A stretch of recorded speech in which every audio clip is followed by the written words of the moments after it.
This video is sponsored by BuyMote shopping app. BuyMote e-shopping application is one of the online shopping app now available on Play Store and App Store. இந்த application எல்லாத்தோட மொபைல்லையும் கண்டிப்பா இருக்கணும் அப்படின்னு சொல்லுவேன். ஏன்னா இந்த online shopping app வந்துட்டு பார்த்தீங்கன்னா நிறைய ஆஃபர்ஸ் நிறைய விஷயங்கள் வந்துட்டு இதுக்குள்ள இருக்கு.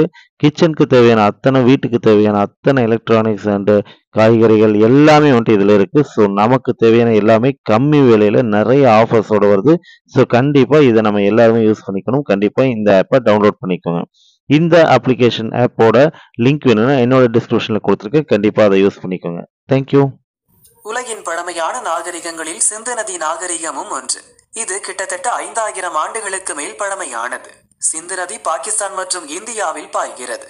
இந்தியா பிரிக்கப்படுவதற்கு முன்பு முழுக்க முழுக்க இந்தியாவுக்கு மட்டும் சொந்தமானதாக சிந்து நதி இருந்தது. இப்போது பாகிஸ்தான் இந்தியா இரண்டுமே சிந்து நதியை பயன்படுத்துகின்றன. சிந்து நதி நீரை பயன்படுத்துவது தொடர்பாக நமக்கும் பாகிஸ்தானுக்கும் இடையே ஒப்பந்தம் உள்ளது.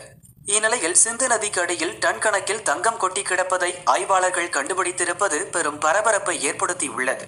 பாகிஸ்தானின் பஞ்சாப் மாகாணம் அட்டாக் என்ற இடத்தில்தான் சிந்து நதிக்கு அடியில் தங்கம் புதைந்து கிடப்பது தெரிய வந்துள்ளது. சுமார் 32 கிலோமீட்டர் நீளத்துக்கு நதியின் கீழ்ப்பகுதியில் தங்கம் பரவி கிடக்கிறது. மொத்த தங்கத்தையும் வெட்டி எடுத்தால் 32.6 டன் இருக்குமாம். அதாவது 32,600 கிலோ. நம்மூரில் 1 கிராம் தங்கமே 7000 ரூபாயை தாண்டி சென்று கொண்டிருக்கும் நிலையில் இவ்வளவு தங்கம் பாகிஸ்தானுக்கு கிடைத்திருக்கிறது என்றால் அது மிகப்பெரிய ஜாக்பாட் தான். 32.6 டன் தங்கத்தையும் வெட்டி எடுத்தால் பாகிஸ்தானுக்கு அந்த நாட்டு பண மதிப்பில் 60,000 கோடி ரூபாய் கிடைக்கும் என்று அங்குள்ள நிபுணர்கள் கூறுகின்றனர். இந்த தங்கம் எல்லாம் பல ஆயிரம் ஆண்டுகளுக்கு முன்பு இமயமலை தொடர்கள் உருவாகும் போது துகள் துகள்களாக உருவாகி இருக்க வேண்டும். பின்னர் அங்கிருந்து ஆற்று நீரில் படிப்படியாக அடித்து வந்து சிந்து நதியின் அடியில் பல 100 ஆண்டுகளுக்கு முன்பு புதைந்திருக்க வேண்டும் என்று ஆய்வாளர்கள் கருதுகின்றனர்.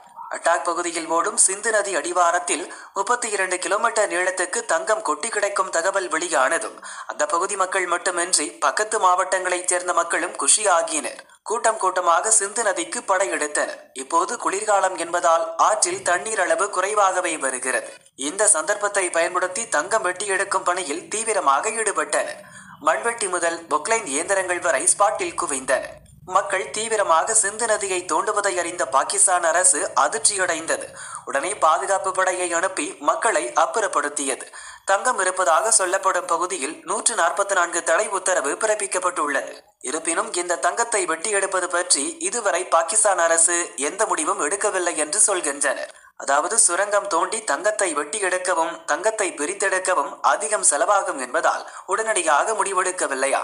அதே நேரம் அந்த பகுதியில் மணல் மற்றும் துத்தநாகம் எடுப்பதில் கவனம் செலுத்தி வருகிறது.